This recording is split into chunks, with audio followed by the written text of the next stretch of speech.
Olá, tudo bom? Eu sou Marcelo Eduardo, sou odontólogo, mestre em ciências da saúde, sanitarista, especialista em saúde da família e tenho o prazer de vir conversar com vocês hoje sobre halitose, diagnóstico e tratamento. Esse tema é muito controverso, né? Até porque nós não abordamos essa temática no curso tanto de graduação quanto de especialização. E a minha formação se deu pela professora Olinda Tárzia, que nós vamos conhecer mais à frente, pioneira no estudo da halitose no Brasil e do mundo. E esse tema envolve conceitos, causas, mitos e fatos, né, que se relacionam na sociedade, né? Eles estão presentes no nosso dia a dia. Até porque todo mundo conhece alguém que tenha mau hálito, né, gente? Então, a halitose é um problema de longa data e que continua incomodando. Já incomodava no Antigo Testamento, na Bíblia, temos relatos de Jó falando que o mau hálito é intolerável à minha mulher. Né? Temos antes de Cristo também, né, em 254 a 184 a.C., um dramaturgo romano, né, o título Márcios Platos, falando que o hálito da minha mulher tem um cheiro horrível, o melhor seria beijar um sapo. E, mais recentemente, o Milor Fernandes, ele fala que o maior anticoncepcional do mundo é o mau hálito. E realmente é um problema que incomodou e incomoda muito. E falar para vocês que nem sempre o mau hálito, a halitose, é um problema patológico. Quando nós acordamos pela manhã, por exemplo, o hálito ele é considerado um hálito normal, né, devido às condições, né, de quebra de carboidrato, e nós vamos ter aquele cheiro de manteiga rançosa, né? Que é uma alteração fisiológica, é uma alteração normal, que você, ao ingerir ou mesmo fazer higiene bucal pela manhã, esse hálito desaparece. Quando ele persiste, aí nós temos que procurar o especialista para poder tratar. Então, gente, a halitose, como ciência, ela é conhecida há apenas 130 anos. O Hove estudou e descreveu a halitose em 1874. Daí em diante, passou a ser considerada uma entidade clínica, né? O CID se reporta, né, sobre a halitose, né, pelo código R19.6. R.10 ao R19 são sintomas e sinais relativos ao aparelho digestivo e ao abdômen. E o capítulo 18, sintomas e sinais achados anormais de exames clínicos e de laboratório, não classificados em outra parte do corpo. Portanto, esse tema já é reconhecido, inclusive, pelas entidades médicas e, infelizmente, não foi abordado isso na nossa graduação, na nossa especialização, e que vem incomodando, né, muita gente durante esse tempo todo. Um levantamento epidemiológico, para vocês terem assim, uma ideia de quanto isso afeta a população, um levantamento epidemiológico realizado pela professora Olinda Tárzia, na USP, em São Paulo, ao longo de 20 anos de estudos. A halitose ela é encontrada em pessoas de 3 a 90 anos. A halitose aumenta a sua intensidade com o avançar da idade. 40% da população até 40 anos de idade, ela desenvolve a halitose. 85% acima de 55 anos desenvolve a halitose. Portanto, no Brasil, nós temos 190 milhões de pessoas com halitose. Pelo menos 76 milhões, ou melhor, Se nós no Brasil temos 190 milhões de pessoas, hoje já temos mais, já chegamos a 200 milhões de pessoas, né? Mas na ocasião que foi feito esse estudo, pelo menos 76 milhões de pessoas sofriam de halitose e aguardam desesperadamente por uma ajuda efetiva. Como é que esse problema da halitose, né, do mau hálito, ele acomete 40% da população e até então, e ainda hoje, é tratado como um tabu. Profissionais não sabem a forma melhor de abordar e sequer conversar com o paciente.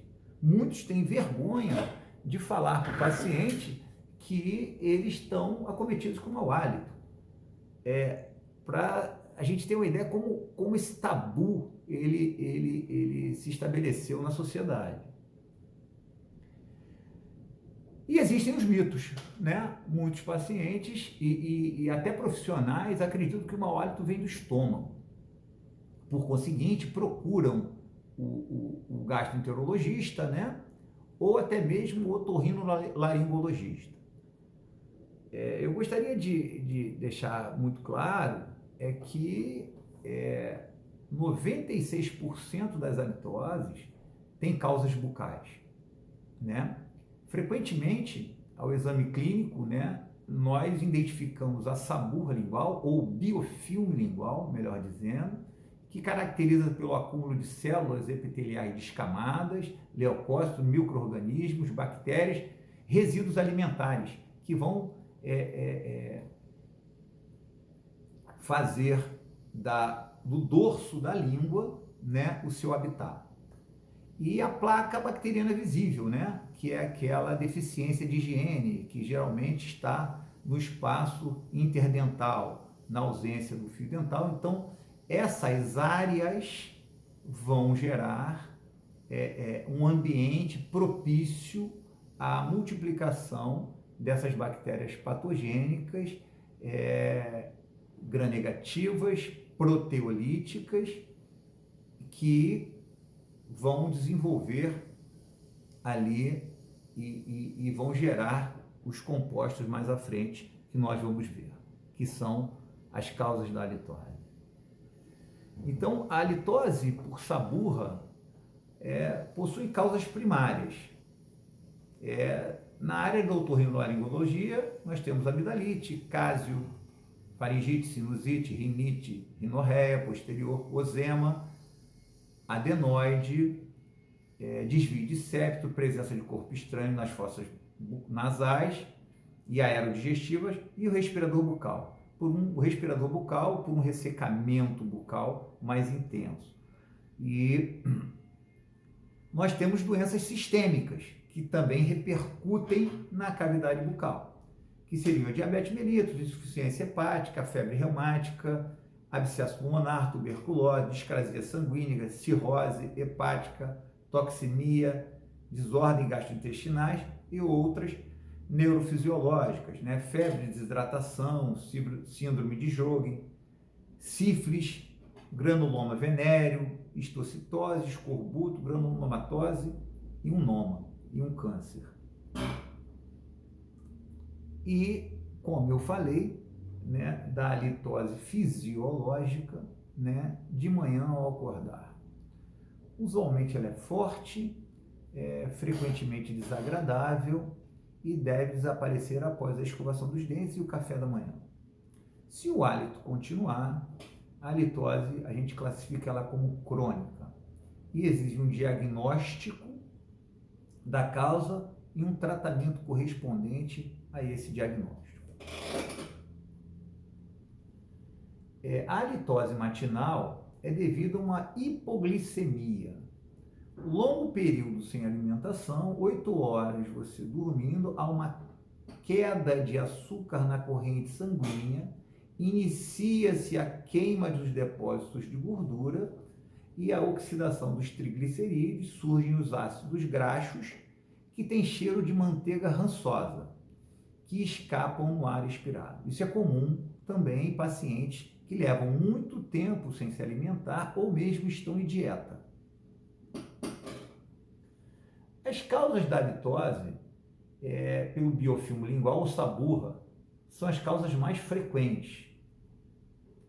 O biofilme lingual ou saburra é um material formado por micro-organismos e depende da contaminação e, teoricamente, é transmissível.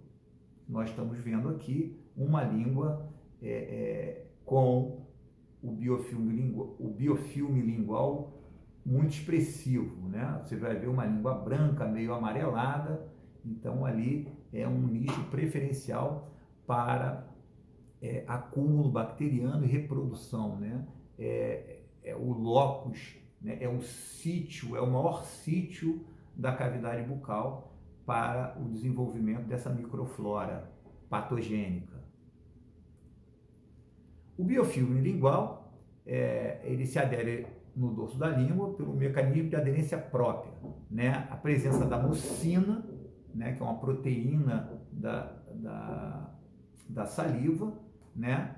Que vai propiciar, quando você tem a presença de muita mucina na saliva, você tem maior adesividade dessas bactérias nos tecidos bucais e, consequentemente, na língua. Junto com a saliva, as células epiteliais descamadas e os restos alimentares. Você poderá ver aqui, nesse paciente, é muito expressivo, né? Então, esse biofilme lingual, ele vai propiciar um ambiente onde essas bactérias vão iniciar um processo de degradação de proteína, né? Fruto desses restos alimentares, ou melhor, de células epiteliais descamadas, e vão produzir os compostos de enxofre. As consequências do biofilme lingual. Locais: a placa dental, a cárie, a doença periodontal, a litose, a amidalite e a xerostomia. Essa sensação de boca seca, porque vai se mudar o ambiente, essa microflora bucal, ela passa por uma mudança, uma transformação, e as cepas patogênicas, mais patogênicas, que são as bactérias proteolíticas, gram-negativas e anaeróbia, que vai se encontrar um ambiente propício devido a essas condições geradas com a formação desse biofilme lingual. Então vai encontrar esse ambiente propício para se reproduzirem e aí começarem a produzir um composto sulfurado volátil, que vão ter uma repercussão não só no hálito, mas também nos tecidos bucais. E essas bactérias se reproduzindo, elas podem perfeitamente estar relacionadas com doenças pulmonares, né? O H. pylori é uma bactéria que tem uma infecção primária na cavidade bucal, é bom ressaltar isso, porque muitos gastroenterologistas, eles tratam o H. pylori do estômago, né? E não recomendam o usuário, o paciente, a irem ao profissional, ao odontólogo, tratar da cavidade bucal. Gente, por favor, o H. pylori, antes de ir infectar o estômago, ele infectou a boca, encontrou o meio propício, se reproduziu intensamente e, a partir daí, a infecção secundária foi no estômago. Por isso que a gente tem as recidivas, né, de gastrite, de úlcera. Por quê? Porque não se trata da boca, não se trata do fluxo salivar, não se trata dessa microflora bucal, não se equilibra essa microflora bucal, então ele vai voltar a ter esses problemas no estômago. E nós temos também relação, a literatura nos fala, com o ataque cardíaco, com o acidente vasculocerebral, com o problema de partos prematuros, né? Artrite reumatoide, natimortos, enfim. Então, essas bactérias que colonizam a cavidade bucal, elas têm o seu fator patogênico muito alto. Essa patogenicidade dela é extremamente aumentada quando essas cepas encontram um ambiente favorável para se reproduzir. E um sinal importante desse descontrole é através do hálito. O hálito, literalmente, é o primeiro a se notar antes de acontecer a gastrite, antes de acontecer a periodontite. Você há uma mudança na microflora bucal que, com essa mudança, essas bactérias já começam a produzir, através da degradação de proteína, os compostos sulfurados voláteis. E esses compostos sulfurados voláteis, que nós vamos ver mais à frente, que são responsáveis pelo mau hálito. Os odorovetores, né, que são os compostos sulfurados voláteis, oriundos do biofilme lingual, ou da saburra lingual, popularmente conhecido como saburra lingual, eles são o sulfidreto, que é em maior quantidade, é mais volátil, está muito relacionado às bactérias que colonizam o dorso da língua. Nós temos a metilmercaptana, que é em grande quantidade na doença periodontal. Então, em pacientes que têm o início da periodontite ou mesmo uma gengivite já expressiva, você tem ali já degradação de colágeno, você tem essa metilmercaptana, embora seja menos volátil do que o sulfidreto, também ela pode ser um sinal e pode ser um parâmetro para o periodontista se nortear, tanto no diagnóstico quanto no tratamento da doença periodontal. Eu, como periodontista, eu tenho usado frequentemente aos meus pacientes, eu faço o exame de alimetria, que vocês vão ver mais na frente, como é que é feito, e faço antes e faço depois. E o meu objetivo com o tratamento é zerar os compostos sulfurados voláteis, um dos objetivos, e restabelecer o controle dessa microflora bucal. E nós temos o dimetilsulfeto, que compromete pouco o hálito, entretanto, ele pode estar envolvido com problemas gastrointestinais, né? É uma coisa que pode fugir à área odontológica, se não for resolvido com o nosso tratamento. E aí nós recomendamos por um gastroenterologista. Mas, como eu falei, 96% dos problemas são resolvidos pelo odontólogo. A halitose possui diversas causas, né? E pode ser contagiosa. Então, fatores locais, não patológicos, melhorar a higiene bucal, incluindo a língua, né? O raspador lingual, mais à frente vocês vão ver, que é de fundamental importância, né? Não podemos hoje negligenciar a higiene da língua, é de fundamental importância, ratifico aqui, que é o maior sítio da cavidade bucal. E ele tem que ser limpo, sim. Tem que ser higienizado, sim.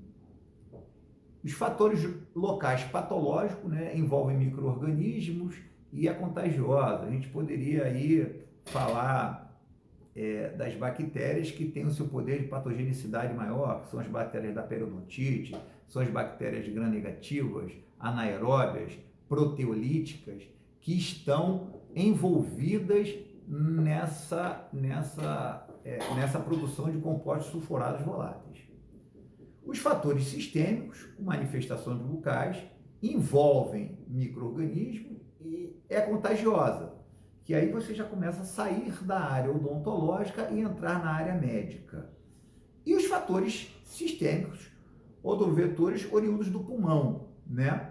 Que é fisiológico ou patológico e não contagiosa, porque você vai ter ou tem um problema intestinal, ou você tem um problema de fígado, e aí cabe uma investigação maior, com uma anamnese aprofundada, e posteriormente indicação para um gastroenterologista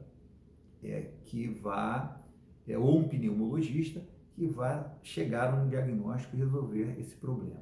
Mas a área odontológica, com certeza, ela abrange e resolve o grande problema de halitose. Como diagnosticar a intensidade e origem do hálito? Hoje nós temos o exame de halimetria.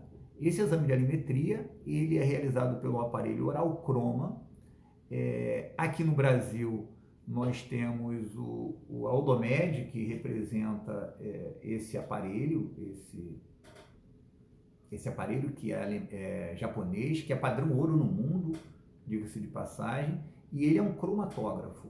Ele vai medir a concentração dos compostos sulfurados voláteis, ou seja, relembrando, sulfidreto, metilmercaptano e dimetilsulfeto. São compostos de enxofre. Essa é a professora Olinda Tárzia realizando o exame. O exame é muito simples de se fazer. Você colhe, antes de colher o ar da boca do paciente, o paciente faz um bochecho com a cisteína, que é uma proteína, que por 1 minuto, o paciente fica 1 minuto com a boca fechada e depois você vai com uma seringa própria e colhe esse ar da boca do paciente,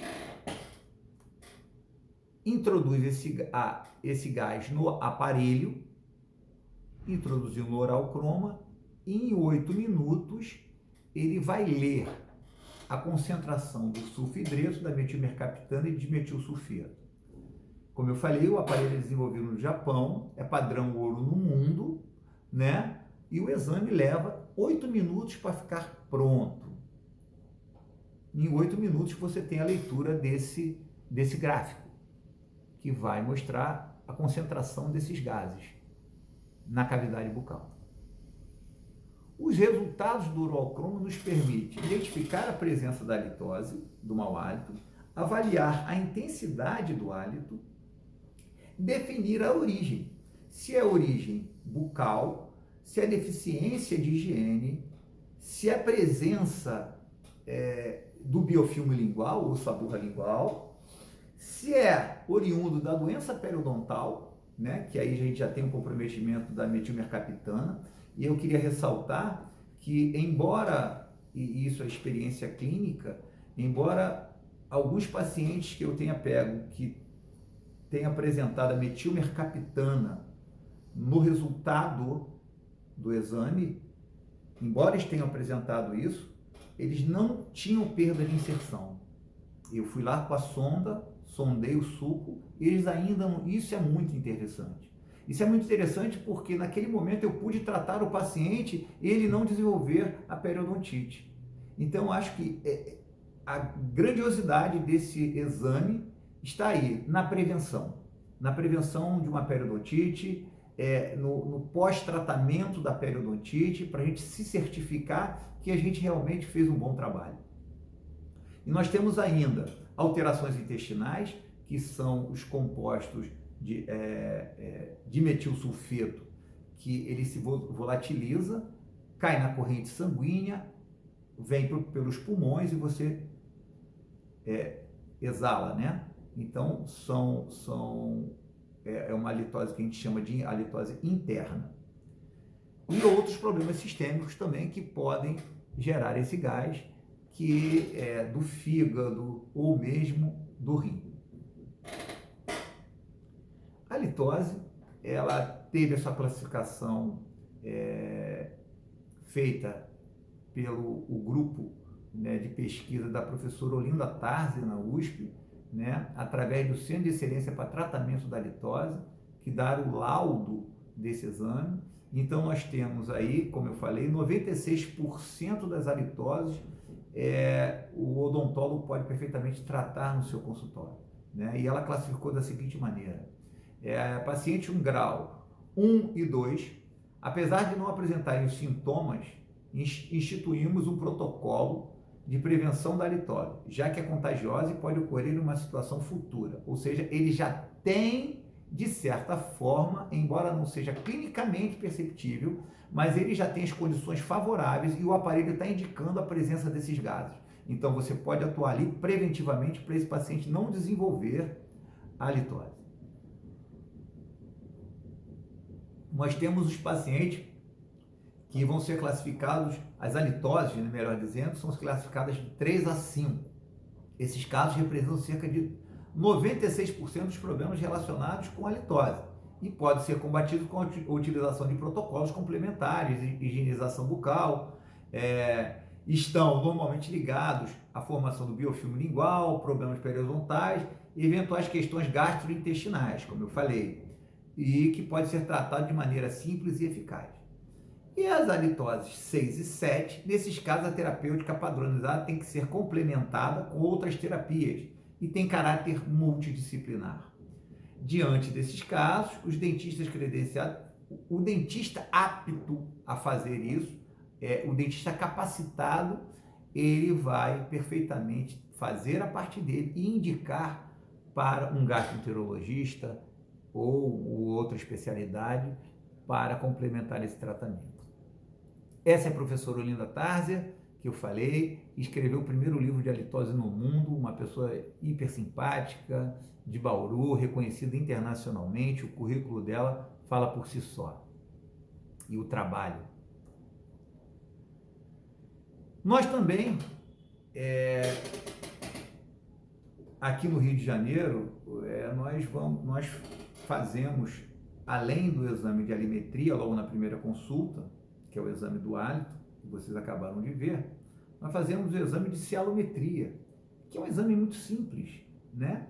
É a técnica para medição de fluxo salivar. Nós vamos medir o fluxo salivar. Ela é prática, rápida, de baixo custo, fácil de execução, produz resultados fiéis e, sobretudo, pode ser prontamente utilizada na clínica diária.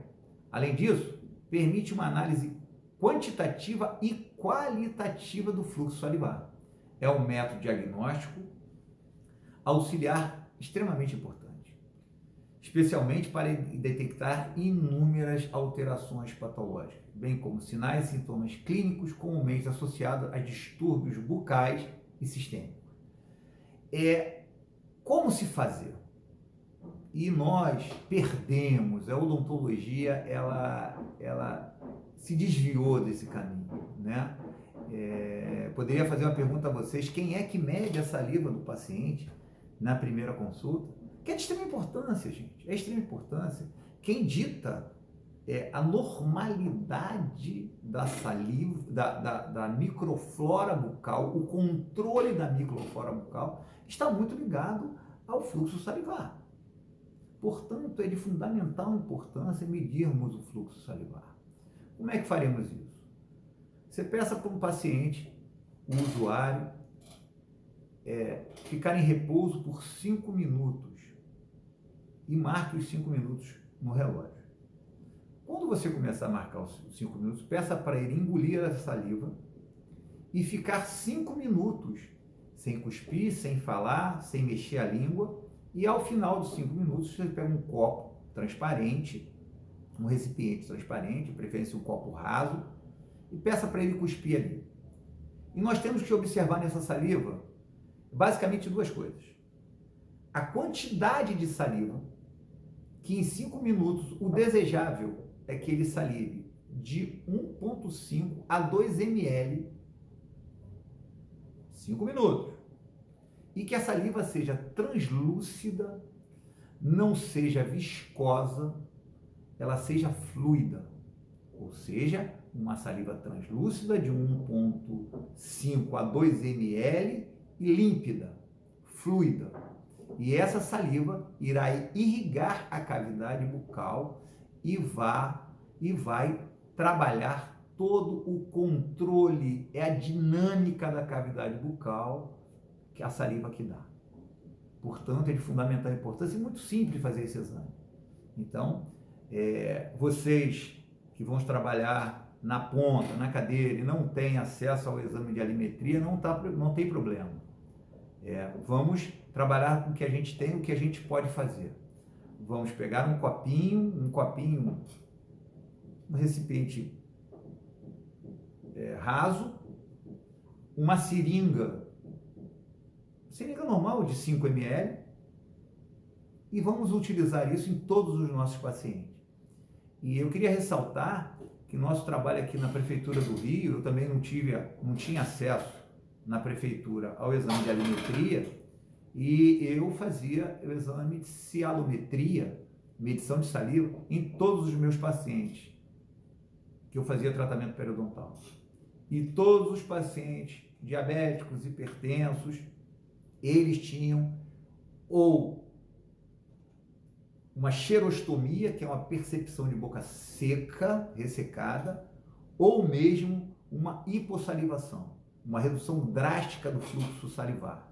O que isso dava uma repercussão na cavidade bucal terrível, né? Acordar à noite para beber água é muito comum, perda de paladar.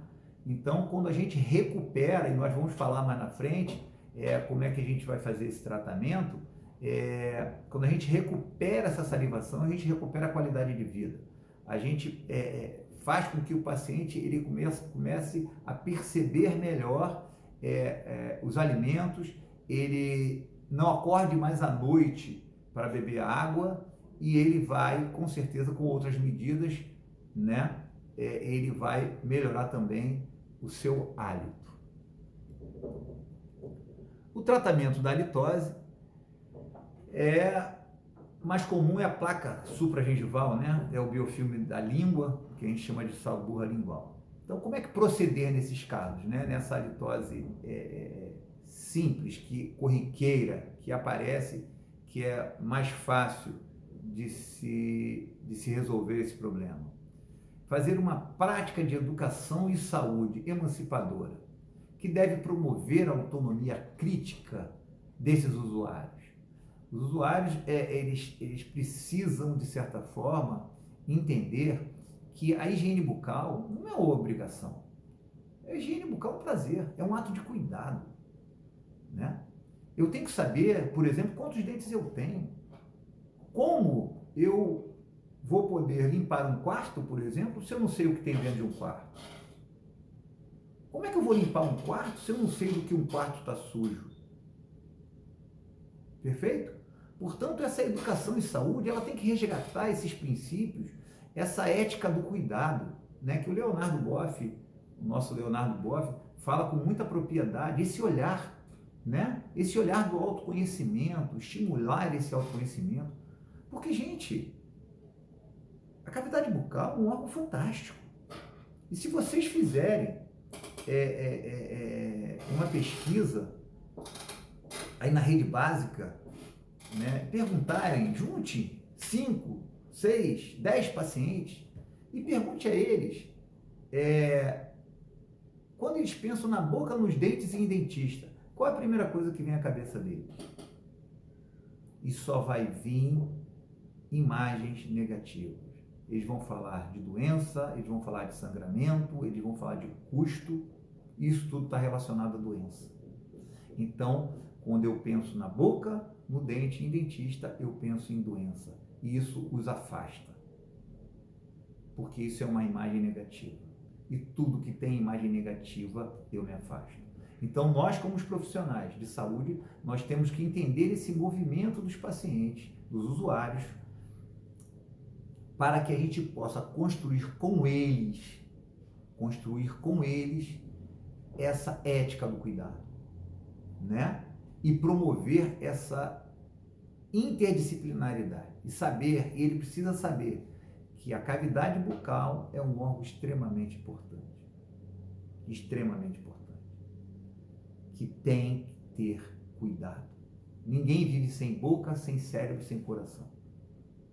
Portanto, nós temos que, como profissionais de saúde que somos, não ditar o que eles têm que fazer, mas construir com eles um entendimento sobre a cavidade bucal, a necessidade dessa higiene bucal eficaz para que a gente possa caminhar e ter sucesso nesse tratamento. Porque senão, nós, e vocês sabem melhor do que eu, que a recidiva da doença cárie, ela vai se dar com 6 meses. A periodontite, a recidiva é mais rápida. Então, nós, como os profissionais de saúde, nós temos o compromisso de caminhar com eles e trabalhar essa emancipação deles em relação à saúde deles. O tratamento da litose, né, é como eu falei, desconstruir essa imagem negativa, né, construir e resgatar uma imagem positiva da cavidade bucal.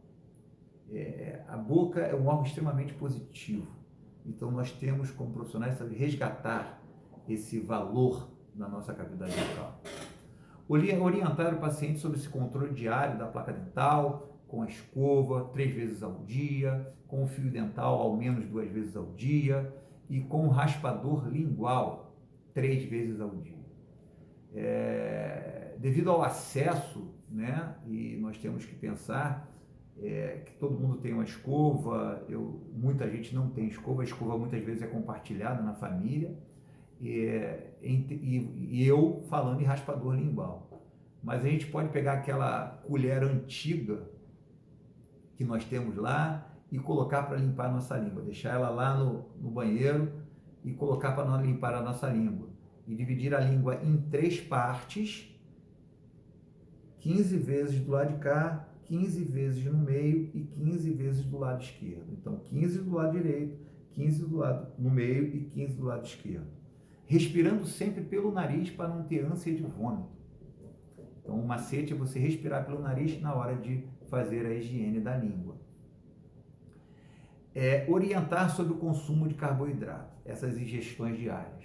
Por favor, gente, nós temos que definitivamente combater veementemente a indústria do açúcar.